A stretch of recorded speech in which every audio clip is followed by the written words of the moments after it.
Hi, how you doing? And welcome back to another video on the channel. What we have for you today is a quick review of Game Week 26, paying particular attention to my team specifically, and then we're going to have a bit of a preview of Game Week 27, transfers that I'm considering making, and well as my team in general going forward. So if you are new to the channel, any support is greatly appreciated. Still think it's really cool to have over 50 subscribers on the channel. So thank you all those people that have supported the channel so far.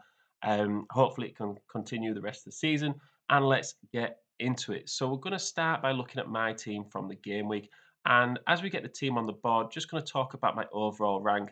It was a green arrow, about 100k, 150k, which is pretty good. And most importantly, it was my 10th green arrow in a row. So the amount of progression that we've had since the World Cup break has been fantastic. It was kind of a bit of like, could have done a bit better. When I look at the points on the bench, Fraser Forster, he was on for a clean sheet away at Wolves, and he was also on for 2 bonus points as well. I think it would have given him about 9 points. And even though Ward didn't keep a clean sheet in his game, he did also save a penalty. So that really had a huge swing of points, which on another week could have gone either way. So whilst I'm down 8 points on that, it's a shame, but it's not something that I think at the time I did have, the information that I had, I would probably make the same decision again. Andreas is another one where you think 2 assists away at Brentford, I should have put him in. But really, when you look at the midfield that I've got here, who would you have put him in for, really? Like, you've got Saka, who I was going to captain at home at Bournemouth, same with Odegaard. Rashford is in tremendous form, and Matoma outscored Andreas, so that was the right decision to play Matoma instead of Andreas. Unfortunate that the other three just got 2 points, but before the game week, you're not going to swap any of them out for Andreas. Same with the strikers. I just transferred Tony in, so I wanted to play him. Got 8 points. Haaland is Haaland. You're always going to start him. And Kane is the main attacking point for Spurs, so you're always going to play Kane as well. So whilst it's disappointing for the bench to outscore the starting 11, I think it's an important lesson for everyone to remember in the fact that you can only go with the information that you've got at the time. Don't necessarily look at the outcome of points, because it's really easy after the game week to say, "Oh, I should have put this player in instead of this one, and him instead of him, and I would have got more points. Would have got this many points. Would have been that much further ahead." But in reality, you can only go with the information you've got at the time, and so think about when you're reflecting on your team. Was the decision with the information you had the best you could make? Don't base your success on the outcome. If the decision was good, but you just got a bit unlucky with the points, like I kind of did with Ward and Forster. So looking at the fixtures for this game week, and double game week for Brentford and Brighton, as well as Palace and Southampton. We're really focusing on the Brighton and Brentford double game weeks ahead of the Southampton ones and the Palace ones, mainly because the other fixture for Southampton Palace is so tricky. Away at Man United, they'll be wanting to bounce back.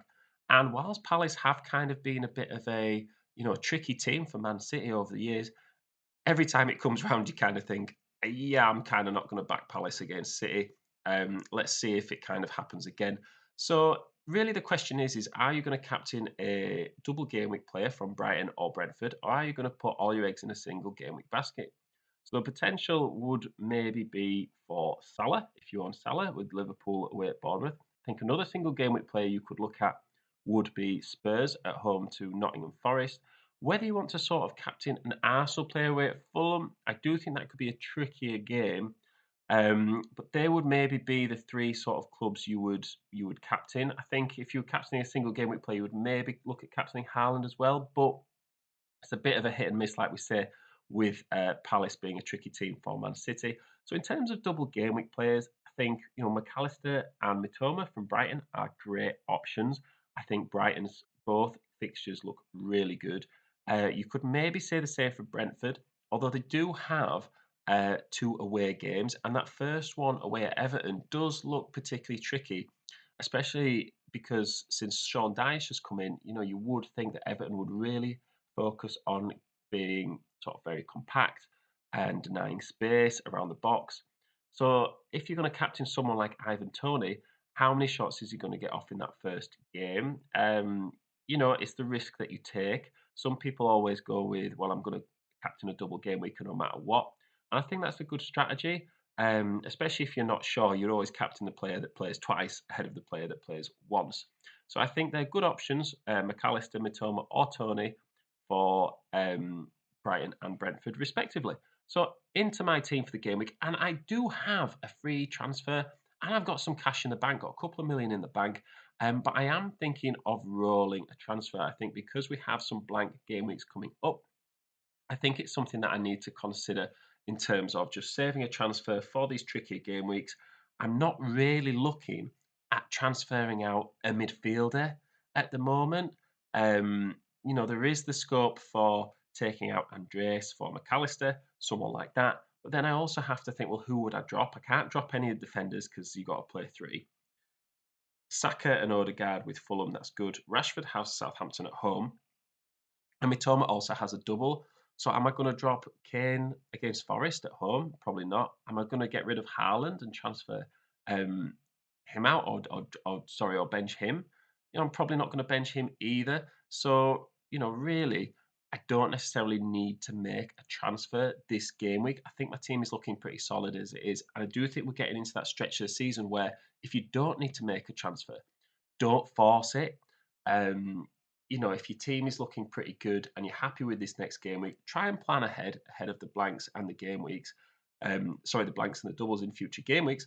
But don't necessarily uh, risk it all on single game weeks or each game week. I do think it's also worth mentioning that if you are planning on, say, free hitting on the next blank and doubles, then you might as well use your transfers to plan for after that. Likewise, if you're using your wildcard, this kind of sort of plans and advice is a bit more irrelevant because you've got a different strategy in place. But if you are, planning on sort of saving your free hit and your wildcard for a few more weeks, I do think this is a game week where if you're well set up, there's no need to transfer, which is what I'm planning on doing. I do think I'm going to captain Ivan Toney. There is a bit of caution towards whether he's going to be suspended in terms of the number of yellow cards. I think you kind of just ride the wave until that problem actually happens because he's not someone that's at a tricky price point. Obviously, it's inconvenient if he gets suspended in the middle of a double game week, but at the end of the day, those points are kind of minimal in the fact of a whole season. So I think if you are worried about captaining Tony, I would just go for it. I think he's worth the risk.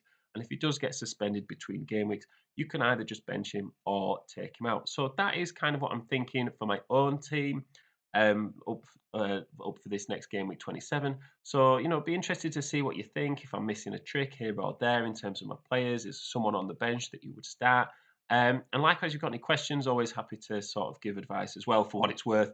And hopefully I can keep improving my rank as the season goes on. So thank you very much for listening, and I'll see you in the next one.